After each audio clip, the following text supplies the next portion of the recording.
Programa ofrecido por...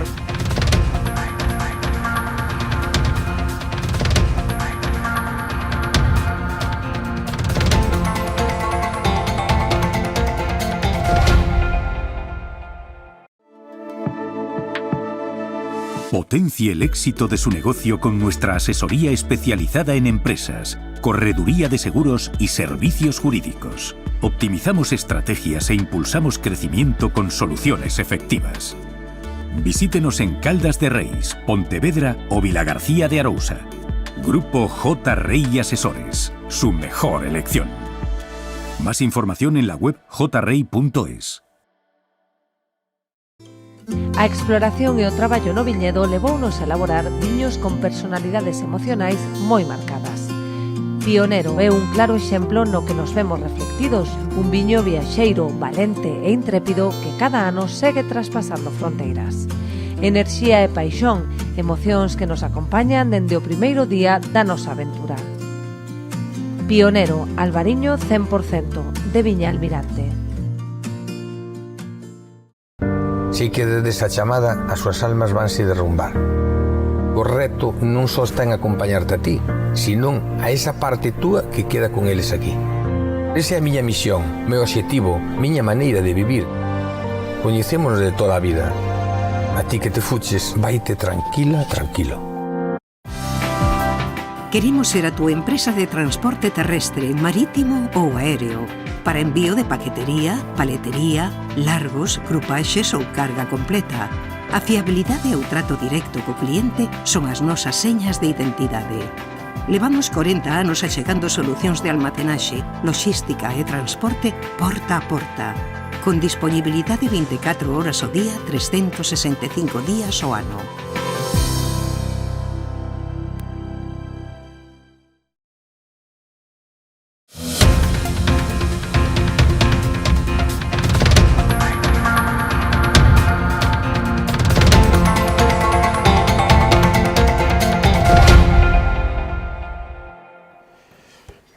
Señoras, señores, amigos e amigas, moi boa noite, benvidos, gracias por estar aí, saúdos desde Ribadumia. Iniciamos aquí a segunda edición deste Falemos 2025 e hoxe analizaremos dous sectores ou dúas campos importantes. Estaremos co presidente da Asociación de Amigos do Camiño Portugués, Contino Lores, para, facer balance, lógicamente, do camiño e das variantes que collen cada vez máis forza dentro do Xacobeo ou dos camiños xacobeos e as previsións, tanto o balance do ano 24 como as previsións para o ano 25, incluso para o Xacobeo 2027, que cada vez toma máis corpo e máis forza dende o punto de vista tamén turístico, con milleiros e milleiros de peregrinos de moitos países de fora, non só de Europa, sino de fora do noso continente. E analizaremos a situación política de Galicia e a situación política do mundo do mar coa portavoz deste sector, coa deputada autonómica do Bloque Nacionalista Galego e a pobrense Rosana Pérez. Moi boa noite, benvida, como estamos? Moi boa noite a todas e a todos, moi boa noite e moitas grazas. Bueno, que poderíamos decir do ano 24 dende o punto de vista do mar, doña señora Pérez? Bueno, había algún medio de comunicación que estes días, facendo resumo e balanzo dos datos do sector do mar no ano 24, calificaba o ano 2024 como annus horribilis, non? Que era aquela famosa frase atribuída á reina de Inglaterra. Pois ben, efectivamente, annus horribilis, un ano para esquecer, un ano verdadeiramente crítico para os traballadores e as traballadoras do mar, pero que en contra do que poida parecer non é novo. O sector do mar no seu conxunto, pero en concreto o sector marisqueiro, leva máis dunha década avisando, alertando de que hai moitos sinais, cada vez máis, que indican que efectivamente a produtividade vai a menos.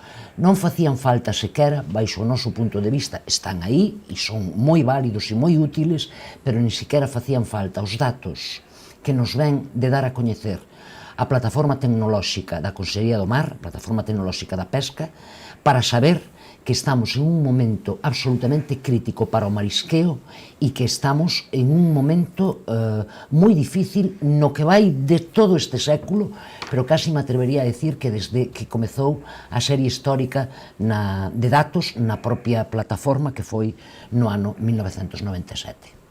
Que se pode facer? Que ten que facer a Xunta? Que ten que facer o mundo do mar, o mundo científico, a comunidade?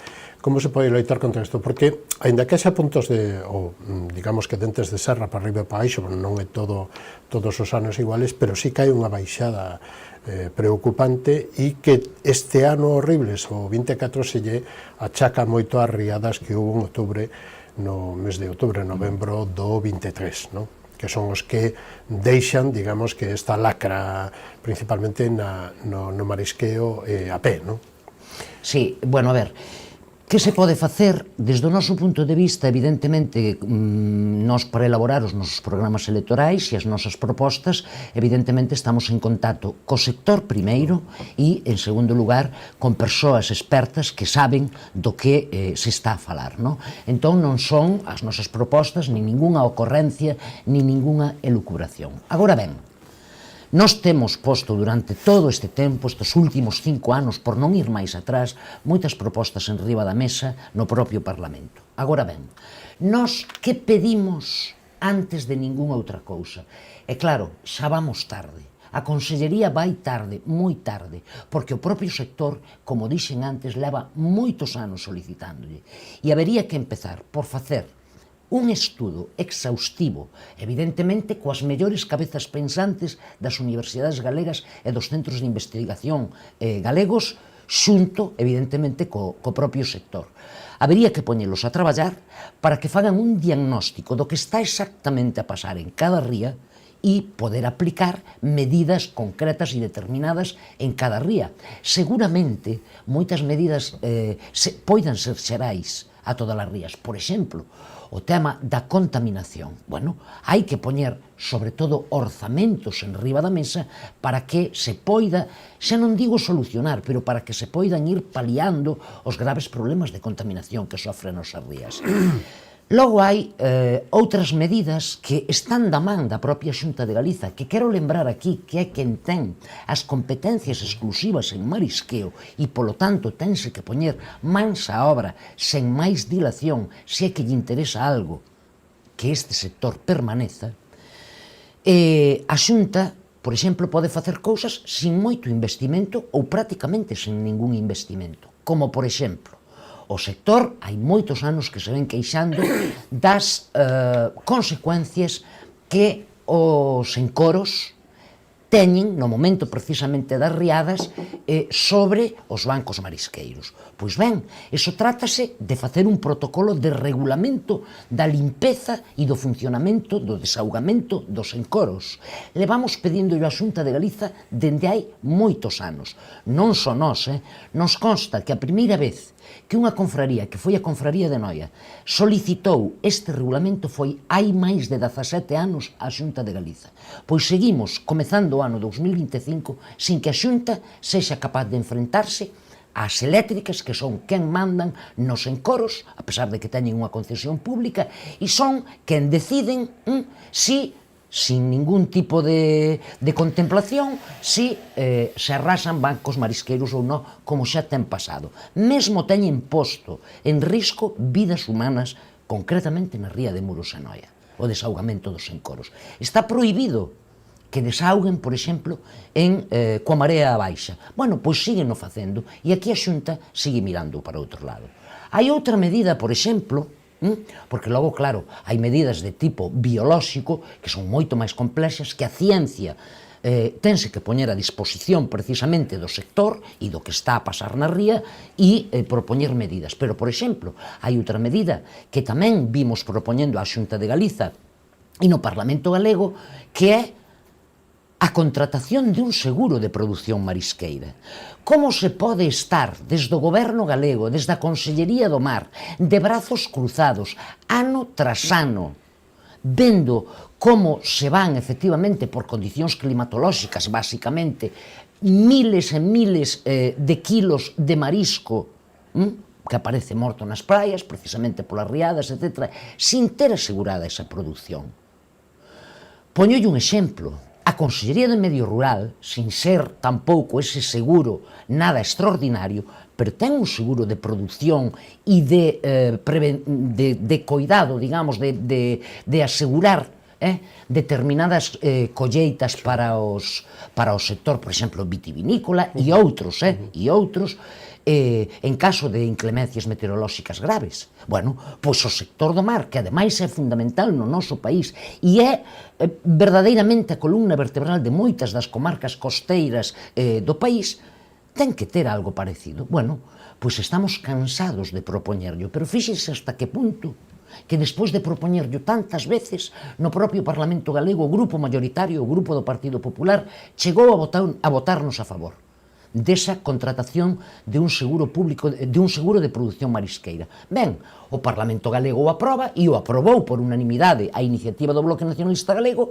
pero o Executivo, é dicir, o Goberno galego, a Xunta de Galiza, non o efectiviza. Claro, se ti o que queres é, primeiro, apoiar a un sector e, sobre todo, potencialo, terás que poñer os medios. A cuestión é os cartos ou a cuestión é a cuestión técnico cal é a complicación para facelo? Nós non estamos dicindo que técnicamente sea sinxelo, non o estamos dicindo, pero, escoíteme, en un país como é Galiza, donde o sector do mar significa, cada vez menos por desgraza, pero significa o que aínda significa hoxe, o Goberno galego, se ten interese en potenciar ese sector e en coidalo, terá que dedicar os seus orzamentos realmente ao que cree que efectivamente sirve para apoiar ese sector. E desde logo, para nós, e o estamos vendo, cada ano, co cambio climático, efectivamente, cada ano temos máis episodios, digamos, de choivas fortes, de riadas, polo tanto, e evidentemente de marisco morto. Ben, pois a Xunta de Galiza, que é, insisto, quen ten as competencias exclusivas, ten que tratar de poñer os medios. E en canto aos cartos, mire, poderíamos desglosar aquí, seguramente en outro momento, se non teremos tempo, pero poderíamos desglosar aquí os orzamentos da Xunta de Galiza, e eu asegúrolle que se realmente o Partido Popular e a Consellería do Mar teñen interés en protexer o sector do mar e en potencialo, insisto, evidentemente sobraríanlle cartos para facerse cargo dun sector de produción de productividade, de produción marisqueira, perdón. Logo, hai outros temas que son moito máis complexos, por exemplo, todo o que está a acarrear o propio cambio climático. Eso require, entre outras moitas cuestións, eso require efectivamente que os científicos, que os centros de investigación da propia Xunta que os ten... Somos unha referencia a nivel europeo e mundial. Exactamente. Donde ou por que non damos topado coa variña máxica? Non hai variña máxica. O por que a Consellería do Mar, a Xunta de Galiza, non quere adicar os seus esforzos precisamente a paliar, porque non se van a solucionar, pero a paliar as consecuencias que xa está a ter o cambio climático no sector pesqueiro, no sector mexilloeiro, que é tan importante, sobre todo na Ría de Arousa, ou no sector marisqueiro, se non pon os medios para saber que está pasando e para tratar de enfrontar esas consecuencias do cambio climático, pois evidentemente témolo moi mal, porque non hai que esquecer que as propostas que fagan precisamente os investigadores, as propostas que fagan as universidades, da man do propio sector, son as que se teñen que ir poñendo en marcha. Unhas seguramente non den resultado o primeiro día, nin o segundo, nin o primeiro ano. Eso son a medio plazo. Pero haberá que empezar en algún momento a poñelas en marcha. Pero, desgraciadamente, a política, teño que dicilo con esta contundencia, a política da Consellería do Mar é unha consellería de remendos. Única e exclusivamente se dedican a poñer parches puntuais para determinadas cousas, sin ter unha programación estrutural dunha verdadeira política pesqueira para o noso país. E deste xeito, tamén estamos vendo, vímolo neste Nadal, os datos tamén están aí, como cada vez entra máis marisco de fora, a toneladas, moitas delas ilegais, tamén o hai que decir con esta claridade, moitas delas ilegais que se vende aquí como galego. A Xunta de Galicia ten competencia para vixiar todo eso e non se está xa non digo que non se este vixiando, pero non se está vixiando e controlando o suficiente para que eso non este a pasar. Mentras cada vez temos máis produto foráneo, estáse deixando a fundir un sector que, volvo a repetir, é absolutamente vital, tanto social como económicamente, para o noso país. En eso supoño que non hai nadie que este en desacordo, non? Supoño que non habrá nadie que este en desacordo que o sector do mar. Valoración das cotas de pesca que se aprobou pola Comisión Europea, fai unhas semanas, no pasado mes de decembro. Bueno, as cotas de pesca, brevemente, todos os anos é a mesma cerimonia, non? Vai un ministro español, neste caso do goberno do Partido Socialista, pero noutros casos do goberno do Partido Popular, que cando saen de negociar ali dúas noites con 2 días todo seguido, que non entendemos a día de hoxe no século XXI como se siguen facendo así as cousas na gran Unión Europea, pois saen á prensa e din sempre o mesmo, que están moi contentos, que están moi satisfeitos de como do resultado obtido para o mundo do mar no Estado español. Ben, claro, se nos referimos a Galiza, é que non o di o Bloque Nacionalista Galego, o di primeiro o propio sector e segundo os datos. Nós fomos o país que desde que entramos na Unión Europea perdemos máis buques. O país, Galiza, que perdemos máis postos de traballo. E cada vez estamos perdendo máis. E isto é precisamente por unha política pesqueira europea que dedícase a hiperregular absolutamente todo, que non estou dicindo que non teña que haber regulación, e dende logo que aplica unha normativa para todos os países igual, que pode ser millor para un país e moito peor para outra. En canto ás cotas deste ano, como todos os anos, hai claros e hai oscuros. Evidentemente, a reducción de cota da pescada non nos favorece absolutamente en nada, aínda que hai outras especies que efectivamente se mantiveron ou subiron un pouco. E despois, temos o tema do xurel. Houbo a flota do cerco. Este último ano estuvo prácticamente a piques, en algúns casos xa amarrando a porto, porque non tiveron de que vivir. Por certo, e as administracións, tamén a administración central, con máis de un ano de retraso sin pagarlle ese paro biolóxico que tuveron. Pois ben, no caso do xurel, é verdad que se abreu un pouquiño máis o grifo, pero sigue sendo absolutamente insuficiente. E é curioso, porque hai uns informes científicos que van nunha dirección, nalgúnas especies, e logo as decisións políticas non se toman acorde a eses Lei do litoral, señora Pérez. Perdón? Lei do litoral. Lei do litoral, estamos agardando, a que o goberno central teña tempo e teña a ben facer a transferencia canto antes, se pode ser mellor, pero o que agardamos, porque nós abstivémonos cando se votou a Lei do Litoral no Parlamento Galego, non, evidentemente, ninguén vai a sospeitar que o Bloque Nacionalista Galego non quería, nese momento, ni non quere, a transferencia do litoral. Non. Abstivémonos porque vimos determinados puntos desa lei que non nos gustan. Entón, agardemos primeiro que o Goberno Central transfira canto antes a lei as competencias do litoral, e segundo, as competencias e os casos. E evidentemente, e os medios e os servizos, que esa é outro debate. E agardemos que a Xunta de Galiza faga un uso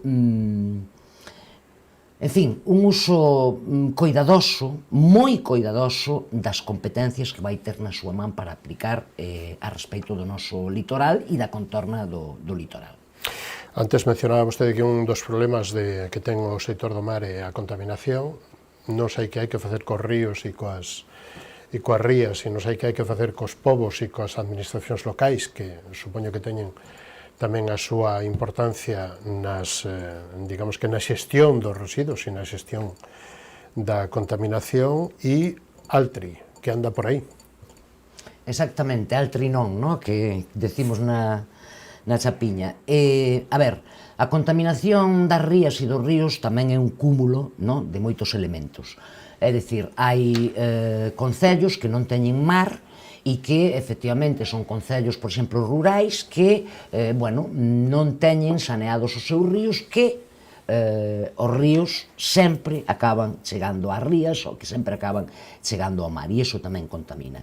Pero temos tamén por parte da Xunta de Galiza, mire, eu sempre lembro no Parlamento Galego, teño yo lembrado ao propio conselleiro, que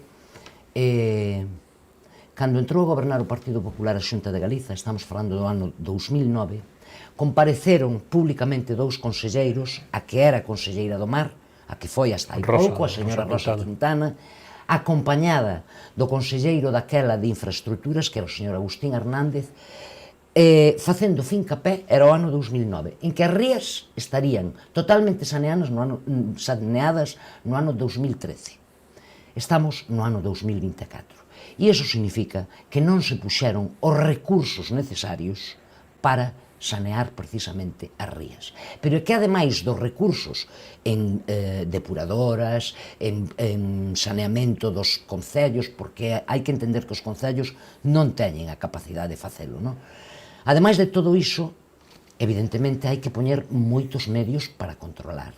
E nós temos, por exemplo, denunciado no propio Parlamento Galego en varias ocasións empresas, grandes empresas desta ría da Arousa na que estamos, que verten ou teñen vertido en algunha ocasión con toda a impunidade ás rías sin que a Xunta de Galiza apenas lle teña aplicado as consecuencias que eso debe ter. Por lo tanto, medios para que o saneamento integral se poida producir canto antes e, segundo, control e vixiancia, moito control e vixiancia por parte da Xunta de Galiza de todos os desmáns máis grandes ou máis pequenos que poida haber.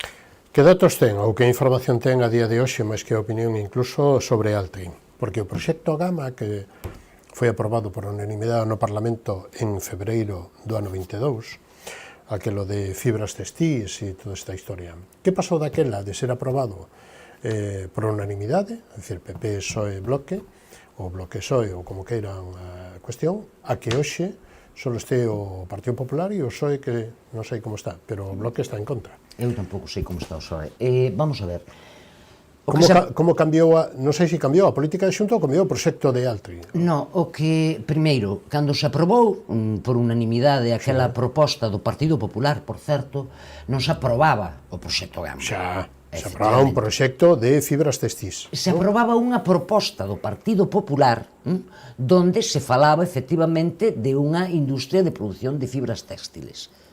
Hasta aí. E, evidentemente, aí houve un apoio unánime.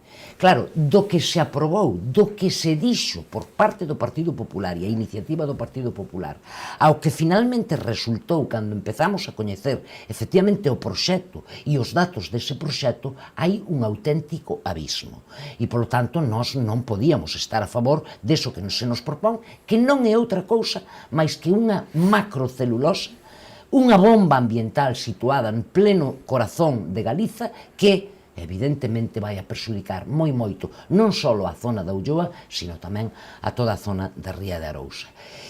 E nós, precisamente, fíxese, ligando un tema co outro, que acabábamos de falar da problemática das rías, da problemática do sector do mar, e agora este de Altri, nós, precisamente, e o vimos de propor nos orzamentos, nas enmendas aos orzamentos, e o Partido Popular ven no de rexeitar, nós do que estamos a falar é que eses 250 millóns de euros que o Partido Popular, que a Xunta de Galiza pretende conseguir para Altri de cartos públicos que sexan destinados precisamente a un verdadeiro plan de recuperación da Ría de Arousa e a un verdadeiro plan de investimentos tamén na zona onde vai a ir ubicada esa industria. O modelo de Altri, eles mesmos o din no seu proxecto, é de industria de enclave que efectivamente deixará aquí todos os problemas, que serán moitos e moi graves, según o propio proxecto e según moitas opinións que xa se fixeron públicas, entre elas a do Consello da Cultura Galega, o informe feito polo Consello da Cultura Galega. O problema de Altri é, como digo, é que unha industria de enclave que deixará aquí moitos problemas e, evidentemente, ningún beneficio. E implicará, ademais, unha eucaliptización aínda maior do noso país cando todos os datos están dicindo que son a grave... Incluso o plan forestal había disminuído, non? Non, o plan forestal o que fixo foi, non o plan forestal, o que se fixo foi adoptar un moratorio que acaba este ano 25, creo, non estou segura se no 25 ou no 26, pero que en todo caso o BNG xa presentou iniciativas a respeito de que vai pasar despois desa moratoria, que nós creemos que hai que ampliar, e a Xunta de Galicia votou en contra desas iniciativas. Claro, eso vai significar unha industria, un proxecto como o de Altri, vai significar efectivamente que a plantación de eucalipto, se non hai nadie que o remedie, vai seguir aumentando, cuestión que evidentemente xa está máis que demostrada, entre outras moitas cousas que influen negativamente precisamente para o tema dos lumes. Isto dependería moito dos informes e da aprobación medioambiental, que supoño que non só depende da Xunta, sino que tamén do Ministerio de Madrid, non? No, vamos a ver, os informes estánse elaborando polos distintos departamentos da Xunta de Galiza. A maiores, o que vai depender de Madrid, basicamente, é a cuestión do financiamento, deses 250 millóns de euros que están aí en liza, non? Que non ten ninguna competencia en materia medioambiental Madrid? Eu penso que non, penso que todas as competencias serían da propia Xunta de Galicia. Da Xunta, e se non todas, a inmensa maioría. Vale. Que plazos estima vostede? Para os informes é que están... Antes do verán? Sí, é que para... Primavera? Non, hai unha data que eles mesmos no propio proxecto, na propia aceptación do proxecto comprometeron, que era de un ano, desde a presentación do proxecto, que se cumpliría casi a últimos de febreiro. Entón, nós supoñemos que isto non pode tardar moito. Que isto non pode... Quería facer, se me permites, unha única reseña a maiores do tema de Altri. Estos concellos nos que estamos, que, os da Ría de Arousa, tanto os da banda norte como os da banda sur, dependemos da auga do río Ulla. O proxecto de Altri, da auga para consumo. Exacto. Tanto para consumo doméstico como para consumo industrial. O proxecto de Altri contempla unha utilización e unha reversión outra vez ao río Ulla de millóns de litros diarios de auga que evidentemente poñerían en risco, primeiro, a salubridade do propio río Ulla e evidentemente tamén poñerían en risco o abastecemento de auga a toda a poboación que nos surtimos dela.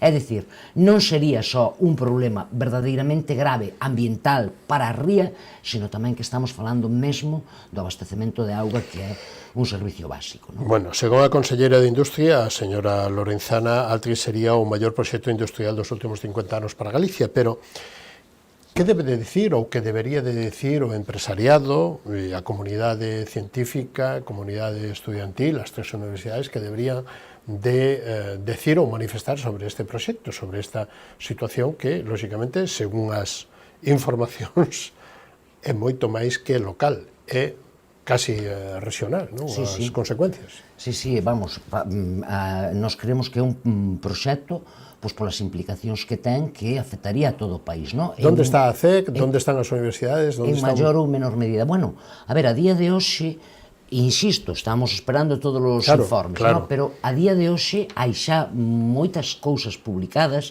entre elas estou lembrando agora, por o último, un libro, que non lembro exactamente o título, pero un libro publicado por un profesor universitario, por Ramón, que non me vai a salir o nome. Sí. Ahora mismo non lembro o nome, pero quero decir, hai moitas publicacións de personas. Pero digo, non hai unha... Creo que falta unha postura máis potente, tanto do empresariado, da Confederación de Empresarios. Bueno, houbo empresas que sin ningún tipo de problema xa se pronunciaron. A propia Naturgy, a propia ENCE, recoñecendo que efectivamente a eles tamén os iba a perxudicar. Non é esa a nosa preocupación, dende logo a preocupación do Bloque Nacionalista Galego, pero nós tamén creemos que deberá haber máis pronunciamentos, pero bueno... Bueno, señora Pérez, en 5 minutos temos que lle propoño unha cuestión de respostas moito máis breves, con unha frase ou a nivel de titulares ou algo así. ou un par de frases ou incluso se quere opinión a nivel personal e non como deputada. A Asamblea, a 18 Asamblea do BNG, Ana Pontón, 84% de apoios. Como se define o novo ciclo, etapa ou continuidade e cales son os obxectivos para o 2028? Pois como se define é o reforzamento de un proxecto que está en marcha, que vai a máis e no que cada vez confían máis galegos e máis galegas. O obxectivo é facer políticas que realmente transformen este país e que o poñan, donde ten que estar, non que o destrúan. Política de vivenda, PP-PSOE, PSOE-PP, que pasa? Pois pasa que son as dúas caras dunha mesma moeda, que nunca houbo polos distintos gobernos preocupación por este tema e agora nos pasa como no do mar. Agora nos ven todo o problema en riba. Perdón, e aí voume estender un pelín. É máis, non é que nunca se preocuparon, pero de levar a cabo un proxecto en materia de vivenda que favorecía as grandes constructoras. E agora estamos como estamos. Bueno, pois hai que atacar con todas as medidas posibles porque é un problema realmente grave. E a política de vivenda da Xunta de Galicia, polo menos a prometida agora por o señor Rueda... Bueno, teremos que agardar os resultados, pero nós creemos que non está indo ao cerne da cuestión. Creemos que sigue estando escorada a favorecer aos grandes tenedores e ás grandes constructoras. A P9, gratuidade, transferencia... Transferencia canto antes, por non decir xa, e evidentemente libre de peaxes. Iso defendeu-no sempre o Bloque Nacionalista Galego. Cales son as conclusións do BNG sobre o presunto sobrecoste de o Álvaro Cunqueiro?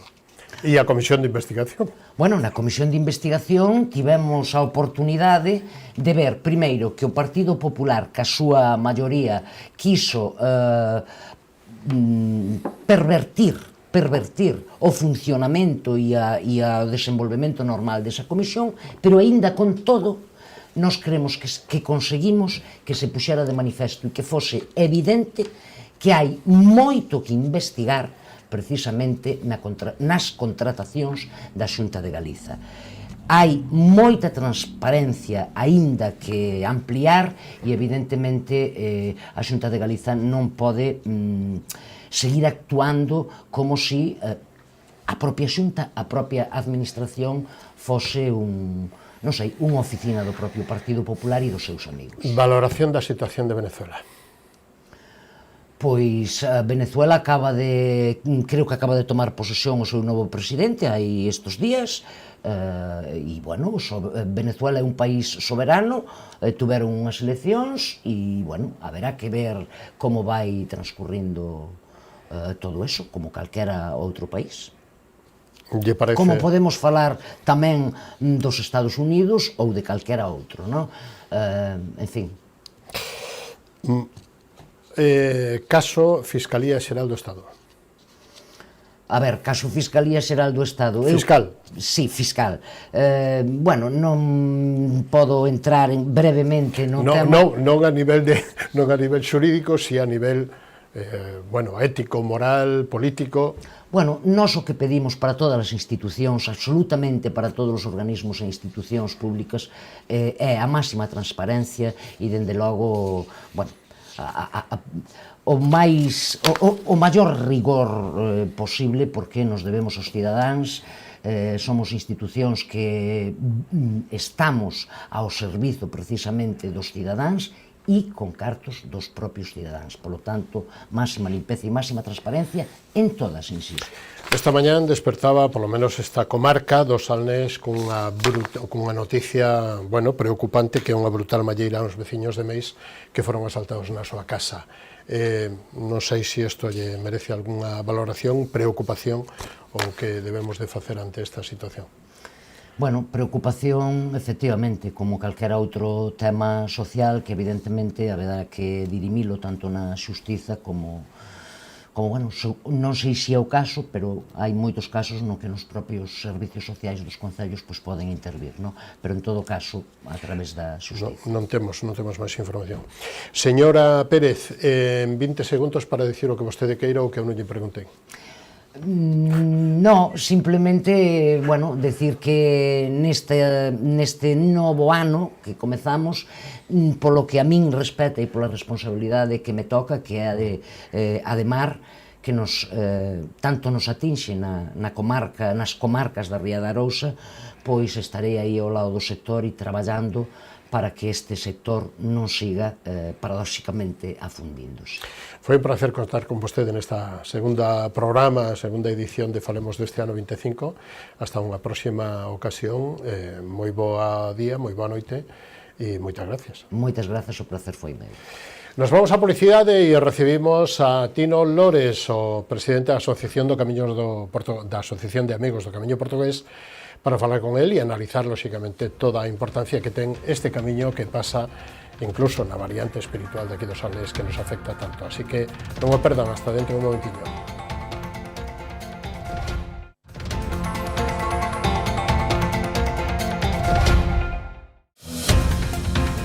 Programa ofrecido por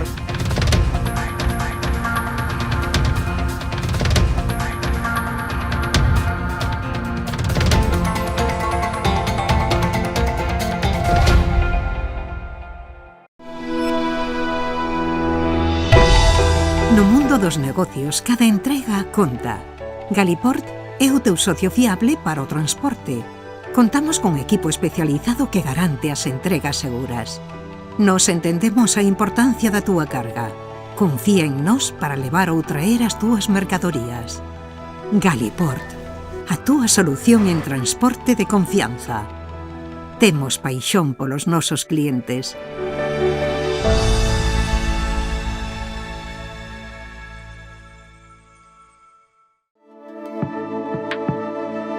Potencie el éxito de su negocio con nuestra asesoría especializada en empresas, correduría de seguros y servicios jurídicos. Optimizamos estrategias e impulsamos crecimiento con soluciones efectivas. Visítenos en Caldas de Reis, Pontevedra o Vilagarcía de Arousa. Grupo J. Rey Asesores, su mejor elección. Más información en la web jrey.es. Unha historia memorable requiría dunha gran homenaxe. Inspirados no carácter e no esforzo do traballo realizado por Domingo Fontán, xorde Macherato, un viño con esencia da nosa terra. O seu equilibrio e complexidade falan por si mesmos. O tempo e o cuidado empregado en todo o seu proceso de elaboración tamén. Macherato, albariño crío macerado 100% de Viña Almirante.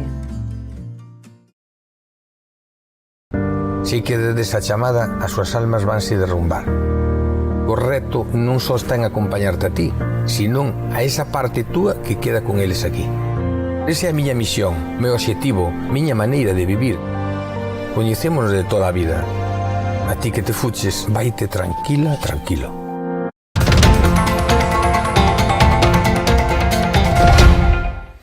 Pois estamos de novo con todos vostedes e damos a boa noite e a benvida a Tino Lores, presidente da Asociación de Amigos do Camiño Portugués. Moi boa noite, señor Lores, como estamos?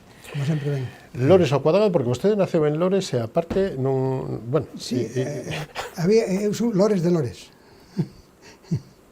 Pero bueno... E ademais algo inglés, o sea, tamén Lor, tamén por lá. Pero vamos, eu realmente do que é Lores, pues, nacín, non? Despois creime en Pontevedra non teño prácticamente relación, non? Ainda que si hai familia por parte da miña mãe, pero non teño así moita... Hoxe en día, pues, prácticamente vou por ali, non sei se me coñecen ou non, pero bueno...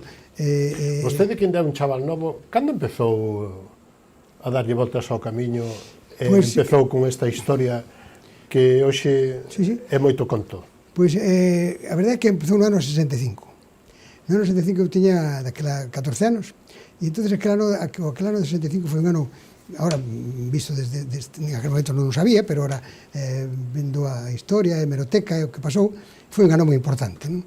Foi un ano, ademais, con datos curiosos, como foi unha anécdota moi manida, que foi que a de o cardenal Quiroga Palacios con Franco, cando foi que pediu audiencia, o cardenal Quiroga Palacios, a Franco, e dixolle: Excelencia, el año que viene va a ser un año muy importante, porque es año xacobeo, es año, y va a venir mucha gente, Y dice, sí, muy bien.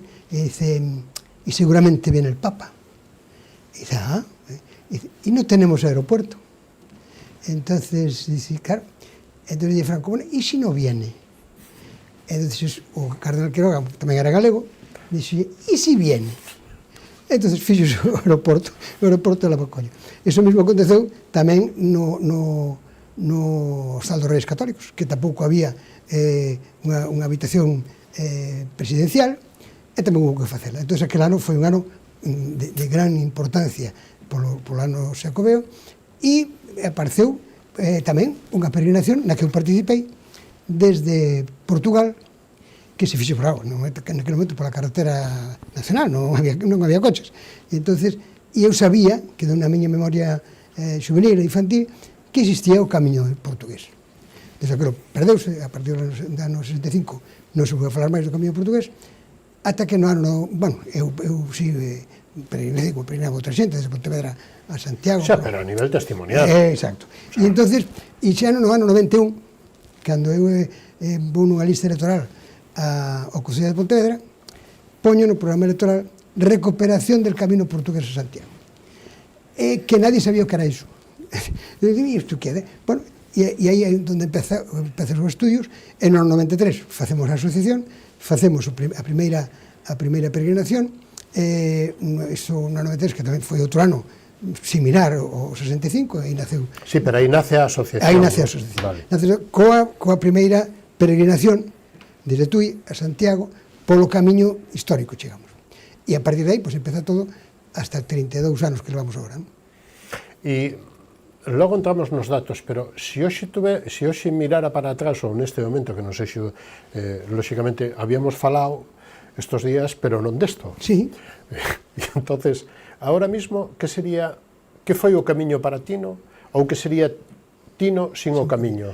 Bueno, Tino sin o camiño, empezo polo revés, Tino sin o camiño, pues, sería Tino, é dicir, que hoxe son Tino do camiño, é dicir, que a min isto, pues, un gusto. Que lle aportou o camiño a vostede, a nivel non só personal, sino, bueno... A min a nivel, nos últimos anos, nos últimos 30 anos da miña vida, pois isto supuxome unha actividade e unha maneira de vivir diferente e unha maneira de estar neste mundo, non? É dicir, que realmente eu xa, a miña profesión había colmado, estaba de director no Colexio de Nantes, pois tiña as miñas aspiracións profesionais cobertas, políticas tamén, estaba na política non pero a nivel concelleiro, Pontevedra. Sí, exactamente.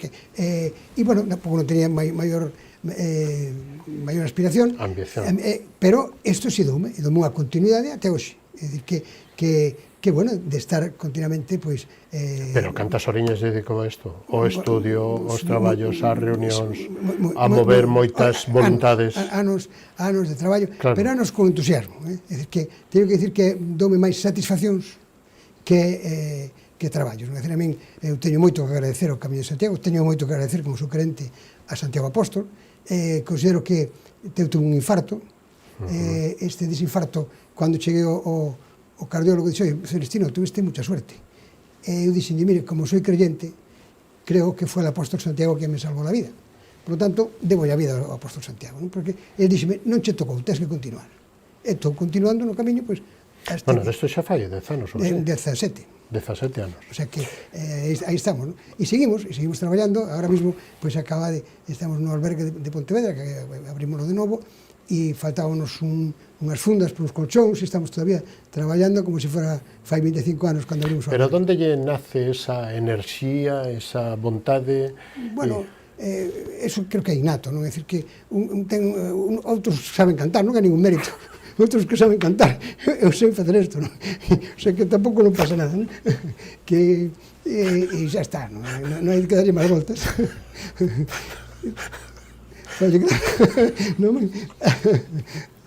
Pois vostede non canta ben. Non. Bueno, que aportan, porque isto seguro que eu penso moitas veces, que aportan os camiños a Galicia, a poñer a Galicia no mapa desde o punto de vista espiritual, turístico, cultural, económico, bueno, de infraestructuras, de todo. Bueno, eu creo que hoxe é unha das fontes de riqueza ademais como se fala ahora de riqueza próxima, non é dicir, non é das grandes empresas, pero sí para o comercio local, para a empresa local, para as pequenas aldeas, para os pequenos povos por onde pasa o camiño, e iso é enriquecedor. Non? Ese é o bodo. A importancia do Camiño de Santiago é que toca aqueles aspectos, aquela xente que non aspira a ser un gran millonario, ni un gran industrial, ni un gran empresario, pero que ten un pequeno local, un pequeno restaurante, un pequeno albergue, unha pequena tenda, que lle pasan 100.000 personas por diante e que vende 100.000 cafés. Que, vive. Vive, mais vive un fillo, en fin, pode colocar incluso unha persoa. Isto é o que aporta, digamos, económicamente, non?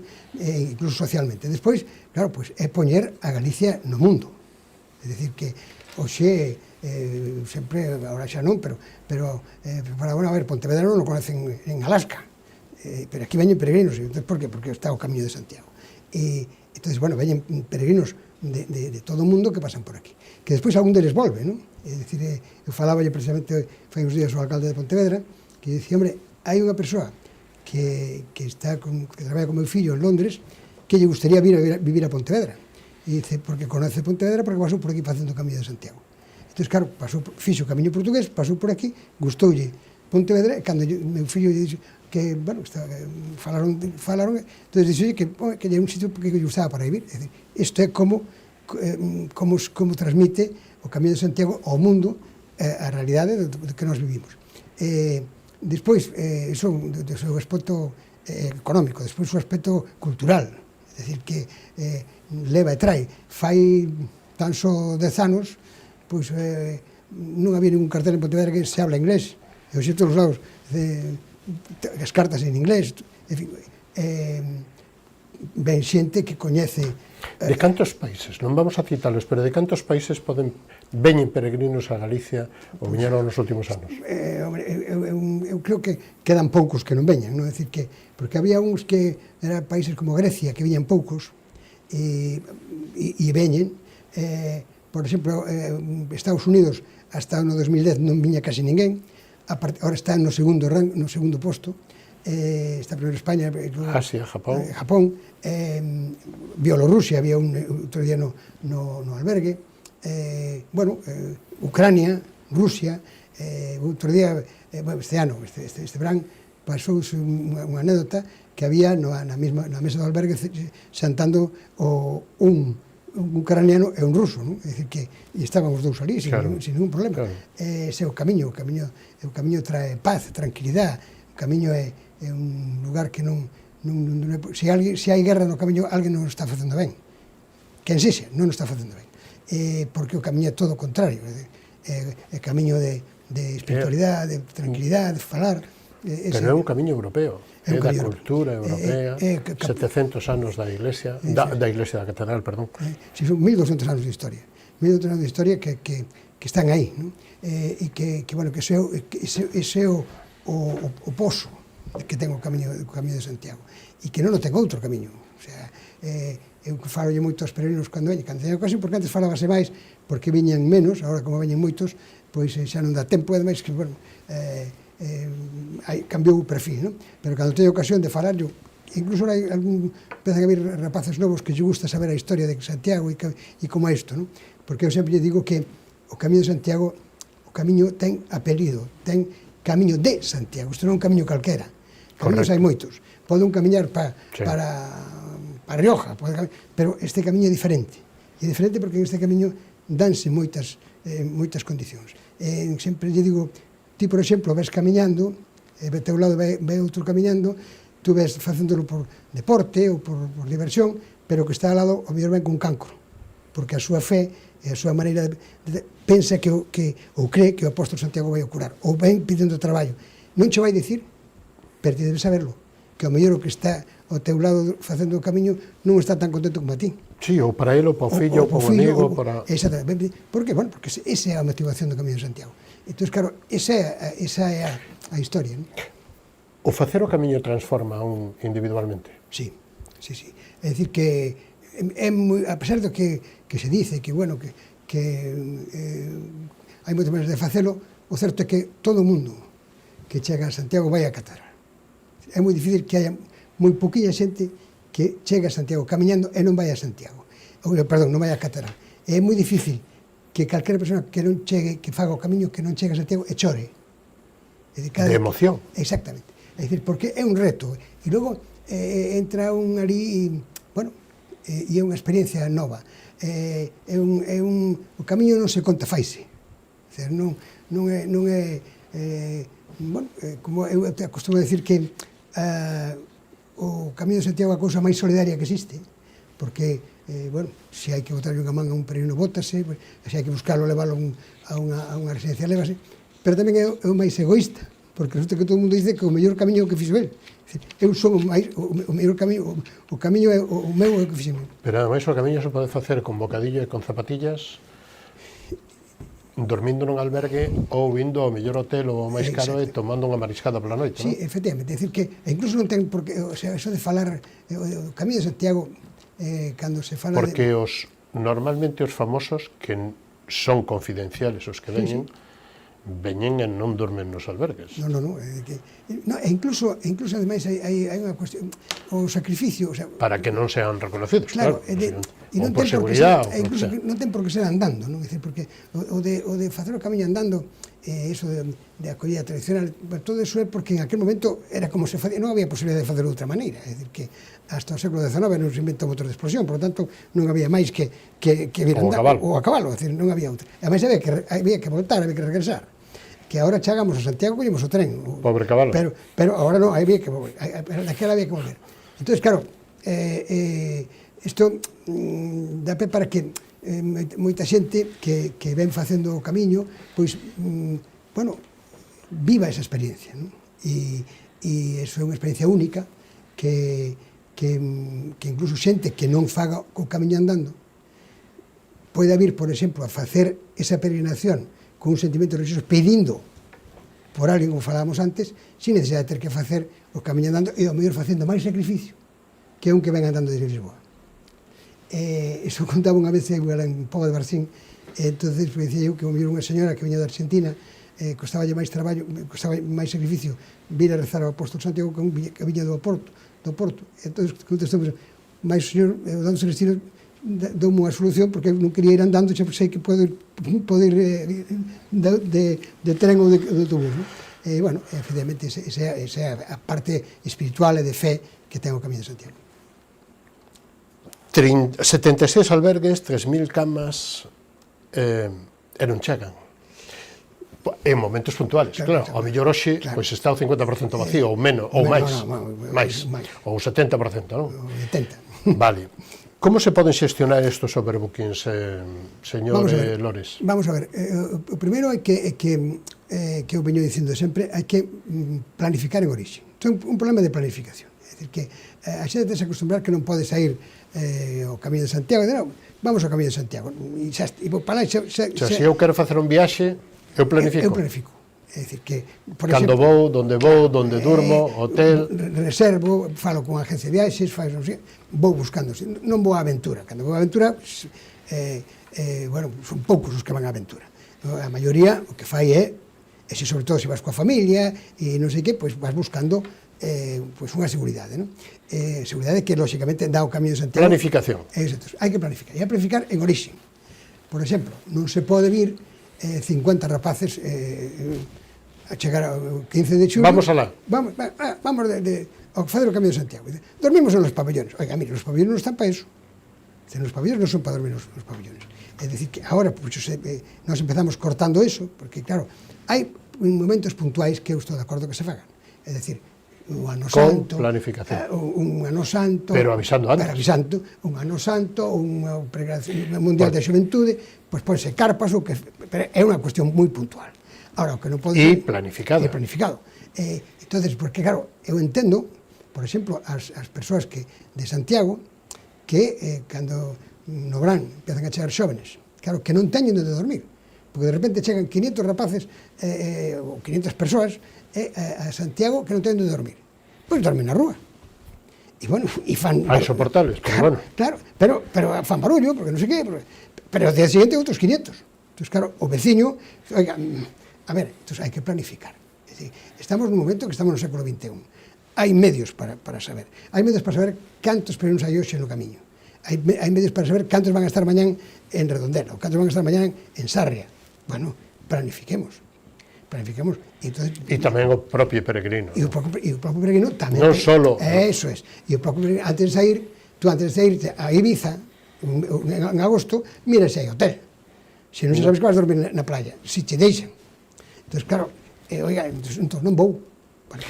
E se poden, que complicacións ten a favor e en contra o que eu chamara, vamos a un grupo de 10 ou de 15 ou de 20 amigos e chamamos ao albergue de Pontevedra e decimos, oye, mira, o fin de semana que ven queremos 30 literas para...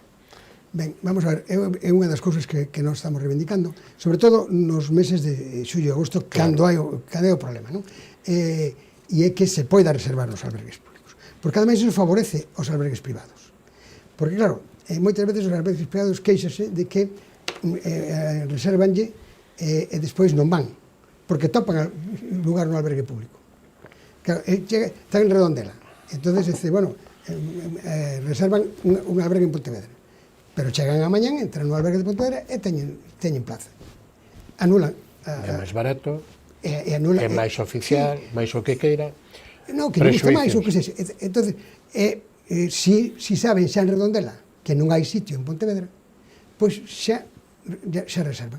E ademais evítase o estar a correr para buscar unha cama. Claro, porque hai peregrinos, e se ven comentando que hai peregrinos que madrugan demasiado, que madrugan moito. Ás 4 da mañán. 4 da mañán para chegar ás 7, 8 da mañán, cando salen os outros, eu chego e teño plaza. Eso é. E iso tampouco favorece. Iso non é camiño, iso non ten nada que ver co Camiño de Santiago, iso non sei o que é, pero... Porque o camiño é placer, o camiño é disfrute, o camiño é pararse, o camiño é... Falar coa xente. Ou contemplar a paisaxe, non? E tomar unhas outras en Arcade. Ou, claro, ou pararse na fonte e refrescarse e sentarse un pouco, non? Exactamente. E non sei, sacar unha fotografía. Eu teño unha anécdota de unhas... Claro, porque son moitos anos no albergue de Pontevedra, entonces, pues, coñeces moitas experiencias, non? De dúas rapazas de Madrid que me chegaron ao albergue e me contaron que, bueno, que o día anterior fixeran a etapa Redondela, de Pontevedra, Tui Redondela. Entón viñan, saíron da mañán, de Valença, pasaron a hotel, sacaron fotografías en Tui, non sei que, pasaron moi ben, comeron no camiño e tal, e chegaron ás 7 da tarde a Redondela. E non tiñan plaza no albergue, non había onde dormir. Tuveron que esperar a que terminaran as actividades deportivas no pabellón, entraron naquele pabellón que estaba pois sucio, dormir ali, como puderon, e entón dixeronme, esta mañana salimos tempranito, non saludamos a nadie, estábamos aquí, tenemos plaza. Eso que che dá a idea de como é o conseguir unha plaza nun albergue público. Ademais, incluso hai outra cousa maior, que a discriminación, por favor, por edade, non? A discriminación por un triaxe tamén? Claro, a ver, que vamos a ver. Se eu vou... claro, bueno. Claro, a ver si é a favor, vamos. Habrá que favorecer ao maior, non? Claro, porque se eu salgo de Redondela á mesma hora, con mesma mochila, que é un chaval de 18 anos, ele chega, colle cama, eu non. Dice, por que se eu quero dormir no albergue? Pero bueno... Señores, vamos a publicidade e dentro de un instantiño continuamos analizando a situación, a importancia que ten, lóxicamente, o camiño portugués e o Xacobeo, que será no 27. Cantas cousas están xa preparando para o 27? Hasta ahora mismo.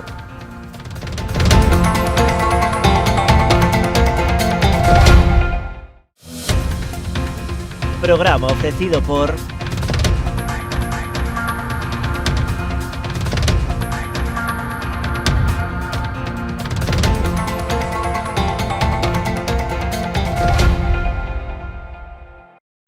Si que desde esa chamada as súas almas vanse derrumbar. O reto non só está en acompañarte a ti, senón a esa parte túa que queda con eles aquí.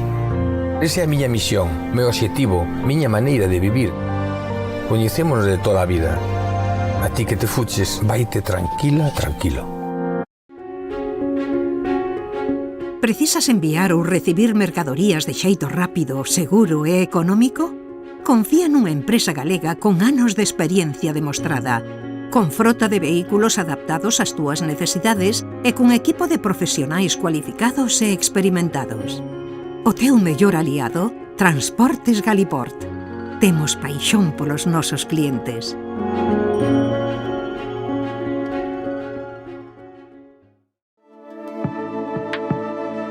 Potencie el éxito de su negocio con nuestra asesoría especializada en empresas, correduría de seguros y servicios jurídicos. Optimizamos estrategias e impulsamos crecimiento con soluciones efectivas. Visítenos en Caldas de Reis, Pontevedra o Vilagarcía de Arousa. Grupo J. Rey Asesores, su mejor elección. Más información en la web jrey.es. A exploración e o traballo no viñedo levounos a elaborar viños con personalidades emocionais moi marcadas. Pionero é un claro exemplo no que nos vemos reflectidos, un viño viaxeiro, valente e intrépido que cada ano segue traspasando fronteiras. Enerxía e paixón, emocións que nos acompañan dende o primeiro día da nosa aventura. Pionero, Albariño 100%, de Viña Almirante.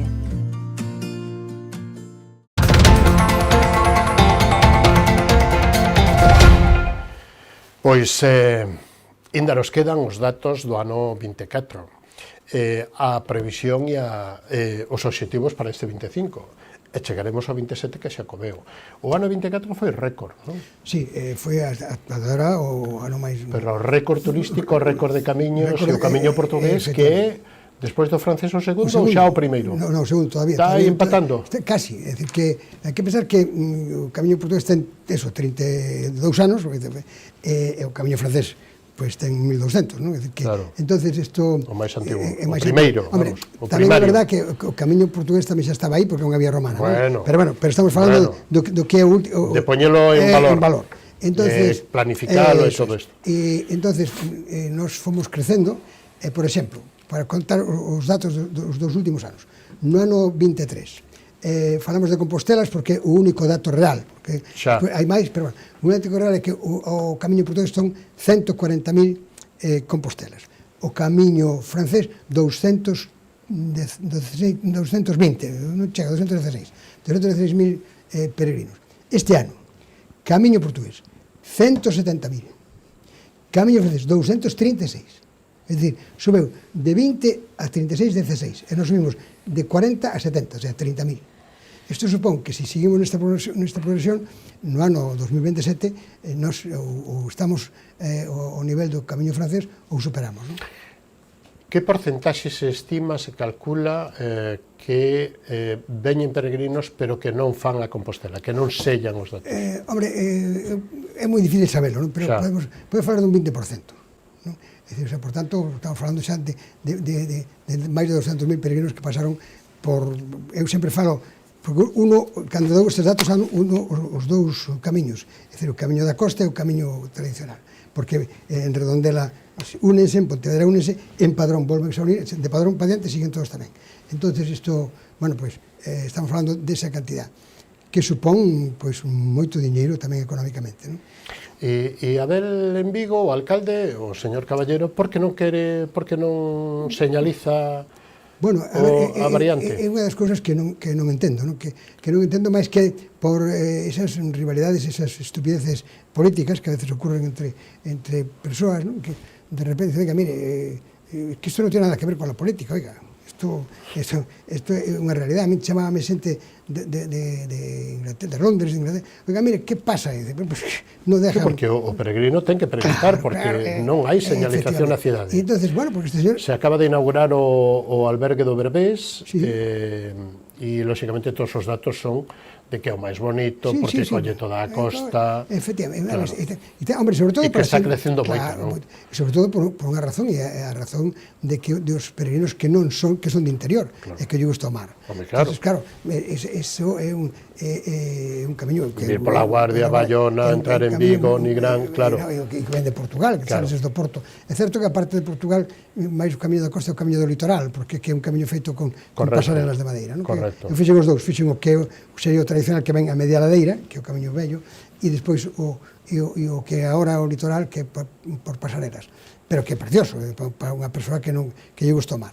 Entonces, bueno, o señor alcalde de Vigo, con el que, bueno, no ano 2009, tuve unha ocasión de falar con el e cando estábamos co tema do Camiño da Costa, axudou a marcar o camiño pola ruta da agua, aquela que ven vai vendo toda a ría hasta Redondela. Ele fixo comigo un tramo, teño fotografías con el pintando as flechas amarillas. De repente, pois... Na cidade non quere. A máis, mandei un día para falar e dixen, que non, ni caso, pero, así, son estas cosas que uno entende. Na parte espiritual, a variante do Salnés, que colle dous centros religiosos importantísimos, como é o Monasterio de Pollo e o Mosteiro da Armenteira, que valor lle aportan ao camiño e que datos manexa o señor Lores? Bueno, eu como datos reales non teño, porque agora non teño moita relación aquí cos albergues, non? Pero, e non sei, e ademais non hai, na oficina peregrino non hai ese control, así como hai do Camiño da Costa, non hai o Camiño da Variante, non? Pero, bueno, en cualquier caso, representa cada vez un crecimento maior. Bueno, pois, o nome de Variante Espiritual naceu precisamente por eso. Cando presentamos este proxecto, que foi no ano 2012, presentamos aos alcaldes, o presidente da Diputación, naquele momento Rafa Guzán, e presentamos aí no Parador, eu falaba do camiño de Pontevedra ao Salnés, que é o que realmente é. Porque, claro, o camiño Santiago queda ao norte, se ti ves para o oeste non vas ben. Entonces, bueno, empezamos con este camiño e, claro, quería ir a Santiago, a Catedral, para decir, bueno, vamos a ver, eu non podo mandar un peregrino polo Salnés e logo non lle dan a Compostela. Es decir, porque, claro, estou non enganando. Entón, fumo a Catedral, co canónigo daquele que en paz descanse, don Genaro Cebrián, e contei e dixen, mira, es que tenemos esto, tenemos el Monasterio de Pollo, tenemos el Monasterio de la Armenteira, e pues muy bien, y podemos hacer como el camino francés con Samos, pero luego usted, al llegar, después de la Armenteira, vuelve usted para Caldas. Esto foi o que me dixo. E digo yo, hombre, es una pena que estando en Puente Arnelas, pues no utilicemos la Traslatio, la ruta marítima de Arousa, claro. Que bueno, porque claro, si negamos la Traslatio, ¿quién está enterrado allí? Para convencer, entonces dime, bueno, pero Celestino, usted ya sabe que nosotros, estamos hablando del año 2012, o sea que usted ya sabe que nosotros lo de la marítima no lo tenemos muy, en fin, lo de eso de los barcos y tal y cual. Y yo, pero mire, yo le puedo garantizar que un peregrino que llega a Vilanova es un peregrino que empezó por lo menos en Valencia. Sí, sí. Entonces, bueno, pues así tiene sentido. Entonces naceu por esos tres conceptos, o Mosteiro de Pollo, o Mosteiro da Armenteira e a Traslatio. Iso é o que lle dou o sentido de variante espiritual, que é un hombre que ten moito marketing, que unha vez en Portugal decíame, que pasa, que quere decir con eso, que non estaban de acordo co nombre, porque me decían, que quere decir que os outros non o son? Decir, bueno, sí que o son. Pero en este caso, bueno, acertamos o nome. Hai que explicarlo. E acertamos o nome, e bueno, e gosta. E hai que explicarlo. E a previsión, señalizacións, recuperación, limpeza dos camiños, reposición, o inverno sempre fai fochancas, historias, estropea, a limpeza. De cara a este ano, cales son as pretensións e os obxectivos da Asociación de Amigos do Camiño? No caso do... E como se están portando os concellos do Camiño? Ben, é dicir que teño que dicir que tanto desde as administracións saben da importancia do Camiño e coidas o Camiño. É dicir que nós nese sentido hemos ido desde o ano 99 traballando para ir modificando aqueles puntos negros, sobre todo no cruce da Nacional 550. Ahora quedan un par deles en Caldas, queda un tramo entrando en Pontevedra que parece que se vai a arranxar agora, que facer unha senda peonal para os peregrinos, inda que veñen polo río, pero bueno, que non, sí, que non veñen todos. E además, sobre todo, que en épocas de chuva é moi peligroso, non? É dicir que, bueno, ou de noite, hai que medirse. Pero, entonces, prácticamente, o camiño está ben. Fixen este verán pasado, desde Valença, e, bueno, hai tamén un cruce alá en Mos, que tamén me preocupou, porque tamén cruzas a Nacional 550, que non sei como se deixou aquelo, porque realmente ainda que non unha reta, pero... Por unha cuestión de tempo, pero salvo 3 ou 4 puntos... Eso, quedan dos ou tres. O resto, digamos que os concellos están facendo as súas labores de mantemento. Correcto, incluso a xente do E camiño.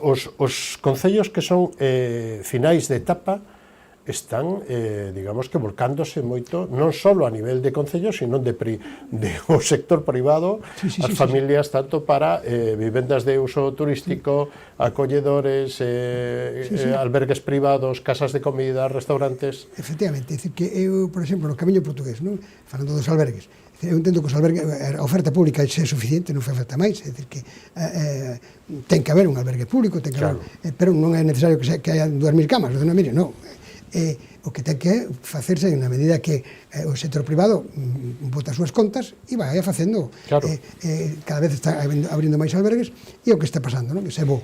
E despois, bueno, pois, unha das cousas que máis me gusta no Camiño, e concretamente porque eu viví no Camiño Portugués, é que o Camiño non só é un espacio físico, sino un espacio que é a veciñanza do Camiño. A xente do Camiño é que fan valorar o Camiño. Iso decir yo que peregrino, tratar ben ao peregrino, buen camino, non sei que, eso faise, non? É dicir, que xente que de repente non se encontra ben e un veciño axuda, eso é camiño. É dicir, tú si... Sí, quero un vaso de agua, quere tal... Séntese ben, como vai, boa viaxe... Poñes aquí a sombra. A ver, necesita algo, espera que eu levo... Bueno, ese é o camiño, non? É dicir, o Gracia por mí en Compostela, que é unha das cousas que se perderon, non? E dice, bueno, porque era unha costumbre, eu teño, unha vez que iba con un rapaz, unha señora, eran pesetas, doulle 500 pesetas, e dixe, oye, Tino, mira que esta señora me deu 500 pesetas, e que hago coste? Dice, mira, tú ves, ella ve que tú eres un peregrino a Santiago, tú vas a Santiago, ella no puede ir, a ti te doy las 500 pesetas para que las lleves allí, y reces si quieres por allí. Ella ya cumplió, ahora tú haz lo que quieras, pero ella, con su fe y con su creencia, cumplió, ahora ti, fai o que quieres. E ese é o bo do Camiño Portugués, e o que dá do Camiño de Santiago, e o que dá valor e futuro. En 2 anos, ano santo. Sí. Que está pensando Tino e os amigos do Camiño? Bueno, non sen seguir, non? En seguir, nós agora estamos co tema que me preocupa, que é o tema dos eses momentos puntuais, non? De xulio e agosto, porque é moi penoso que chegues, claro, tú tes 86 camas, que faz co 87? E que, pero bueno, ese ainda pode encontrar sitio, pero que chega ás 8 da tarde, como ten pasado este verán, chega ás 8 da tarde un matrimonio con 2 fillos que veu desde Mos, que dixeron que non había problema de que non hacía falta reservar, chegan á porta do albergue e dicen, pois non, que non hai no dormir, nin aquí, nin ningún lado, que non ten de dormir, e ten que dormir na rúa bueno, incluso un hotel... No, o 15 de agosto... A planificación, xa, pero a planificación... Bueno, pero aí tamén hai algo de fallo de planificación. Claro, por suposto, pero claro, pero que como non se di, é dicir, non hace falta reservar. Oiga, claro, isto ocurre, non? Entonces, claro, entonces tú que faz? Tú que estás ali de voluntario, de hospitalero, onde está a túa labor hospitalaria? Pois buscando un colchón. Pois é moi fácil... Unha chamada, un online, un teléfono, unha aplicación. Pois que este verán pasado, no 2024, o sea que século XXI, todo. Bueno, pois han dormido na rúa en Pontevedra moita xente este ano. Porque en esos días, non pode ser. Habrá que avisar. Bueno, pero que non podemos ir aos Sanfermíns claro. No, pero o que pasa é que van, pero os Sanfermín son 3 días. O problema é que o Camiño de Santiago é todo o ano, son julio e agosto, non? Entón, claro... Pero digo, sin avisar, sin preparar, sin... Por eso falamos donde durmo, na casa de Por eso falamos de planificación en orixe. Claro. Non é coller e dicir, vamos 50 al Camiño de Santiago. Oiga, mire, que non tengo onde dormir. Pois ya me buscarán, dice, no. A ver claro, nin donde dormir, nin donde comer. Exacto. Claro, se non prepáreme 50 chuletas. Eso está ocurrindo, non? Entonces, bueno, claro, habrá que comer, a ver si hai 50 bolos para comer un bocadillo. E logo ya avisaré a Tino Loras e a sus amigos para que nos me busquen un sitio onde dormir. Oiga, que no, que esto sí, en un momento fíxose, pero ahora non. E aí, quen ten máis... Bueno, temos que axudar todos, non? Todos. O Camiño é unha cousa de todos, non é... O Camiño, xa digo, o Camiño non é un espacio físico só, é toda a xente do Camiño que ten que axudar aos peregrinos, porque o peregrino leva esa imaxe en nosa. E vai chegar ahora como este rapaz que estaba en Londres aí traballando con meu fillo, que dixo que le había gustado Pontevedra. e que quería venir a vivir a Pontevedra. Bueno, pois non é ese caso, hai moitos casos. Isto é porque eu sei, non? Pero hai moita xente, non? Que é eso, que ven por aquí por los Salnés, e gosta dos Salnés, e mira, e dice, oye, pois é un sitio bonito que me gusta, que non coñecía. Bueno, e ademais a seguridade que ten o Camiño de Santiago. Eu o Camiño portugués digo que é un camiño femenino, porque é un camiño de mulleres que veñen solas, e que é increíble que non pase nada. E non pasa nada. Eu vexo no albergue de Pontevedra que nós non temos diferenciación de dormitorios de mulleres e de homes, e non hai nin siquiera unha mirada lasciva. E levamos 25 anos así. O sea que, bueno... Pero que xa somos maduros, señores. No, bueno, pero que ocurre, desgraciadamente, cada vez vémolo máis, non? É dicir, que esta é a cuestión, non? Que no Camiño de Santiago non ocurre eso. De momento toquemos madeira, que a ver se o apóstolo sigue, como lle chaman, defendendo e axudando os peregrinos. Bueno, e as forzas de seguridade tamén, non? É que eu se digo sempre iso porque non vai a ser que un día o apóstolo Santiago este despachando con el Señor e se despiste. Entonces, bueno, claro, que non vai estar todo o día pendente. Entonces, é conveniente que as forzas dos corpos de seguridade, que están facendo un gran traballo, tanto a Policía Nacional como a Guardia Civil, e a Policía Civil e a Policía Local, é unha maravilla ir polo camiño coa seguridade que hai. É dicir, porque eu comprobei este verán, e, bueno, porque dá seguridade, senteste seguro. Temos, bueno, Santiago de Compostela forma parte do triángulo religioso mundial, non? E, bueno, isto porque o hai, non se podría inventar.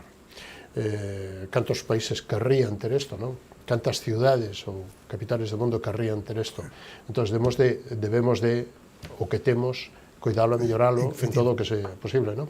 Pero, ademais, a inteligencia artificial vai a poñer moitas facilidades e moitas máis, digamos que, sí, estrategias de comunicación, de poder saber onde estou, de ubicación, de onde podo comer, onde podo dormir, etc, non? Exactamente, o Camiño de Santiago, vamos, nesos 30 anos que eu vivino, como experimentou e como se está adaptando. Por exemplo, hoxe un peregrino chega ao albergue, o primeiro pregunta é a wifi, a clave de wifi, a contraseña. Bueno, fai 20 anos non se ocurre a ninguén. Bueno, todo isto vai en beneficio, e por iso temos que planificar e axudar, e por suposto, nós os galegos temos que ser moi orgullosos de ter a Catedral de Santiago e defendela, e dicir sempre que, bueno, que nós temos moito que agradecer ao apóstolo Santiago por estar aí, non? Roma, Lourdes, Santiago. Exactamente, é dicir que, entonces, bueno, pois, por qué? Porque, bueno, aquí ven, todo o mundo ven xente a Santiago, a ver...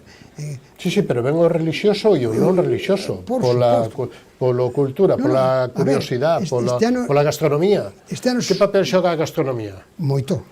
Que papel deberían... Bueno, o Camiño ten sido protagonista en moitos dos Fitures. E Fiture é a semana que ven ou a seguinte, o 22, 23 e 24. Non sei se vai ir vostede ali, este ano o Camiño non sei se vai ter protagonismo ou non, pero directo ou indirectamente vai estar, non? Sí, porque a maioría dos asistentes á feira de turismo das máis importantes, Fitur Madrid, lóxicamente recoñecen e preguntan no stand de Galicia, de Tour Galicia, polo Camiño de Santiago. Sin duda.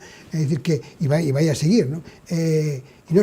Por iso digo que nós temos que seguir, de feito, falaba antes que os concellos e as administracións, sexa do color que sexa, é dicir, saben da importancia do Camiño de Santiago e saben de que para nós, sobre todo porque falamos do pequeno comercio, falamos da xente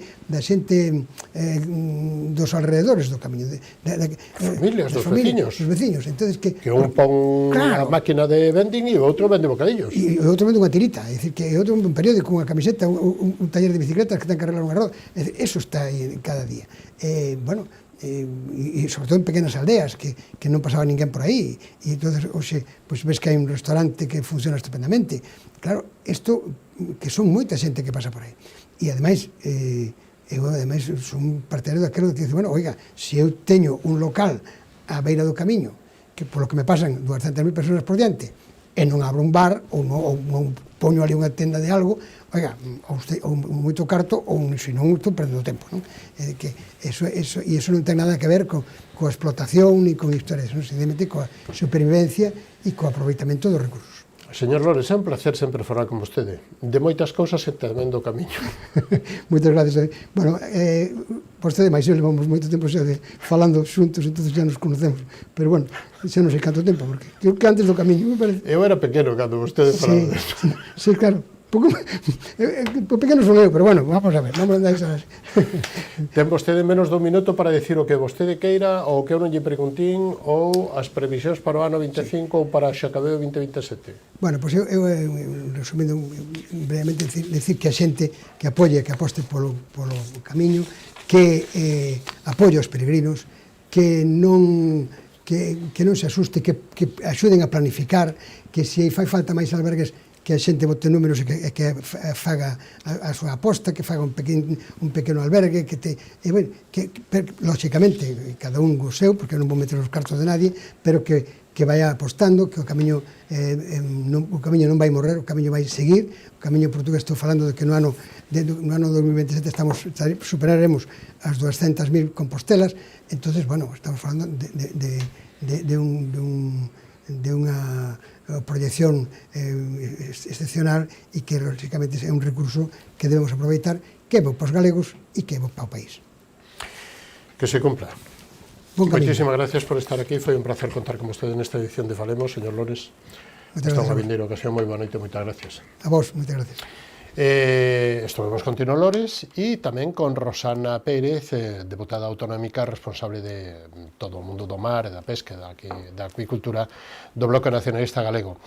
Isto foi todo o que nos deu de sí esta edición, a segunda deste ano 2025, a semana que ven, máis e mellor se é posible. Moitísimas gracias por estar aí, saúdos e hasta a semana que ven.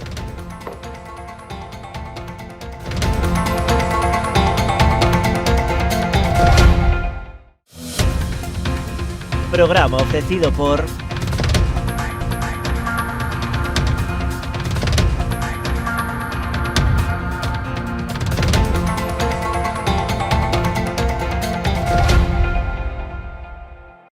Unha historia memorable requiría dunha gran homenaxe, inspirados no carácter e no esforzo do traballo realizado por Domingo Fontán, xorde Macherato, un viño con esencia da nosa terra.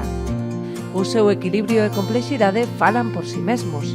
O tempo e o cuidado empregado en todo o seu proceso de elaboración tamén. Macherato, albariño crío macerado 100% de Viña Almirante. Si quededes a chamada, as súas almas vanse derrumbar.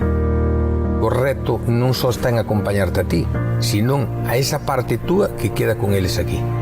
Esa é a miña misión, meu obxectivo, miña maneira de vivir. Coñecémonos de toda a vida.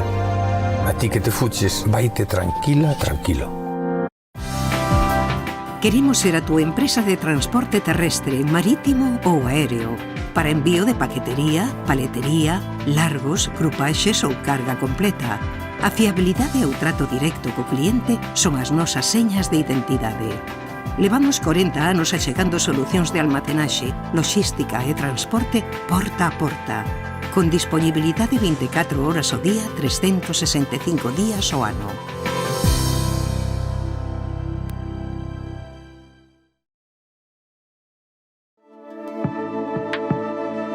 Potencie el éxito de su negocio con nuestra asesoría especializada en empresas, correduría de seguros y servicios jurídicos. Optimizamos estrategias e impulsamos crecimiento con soluciones efectivas.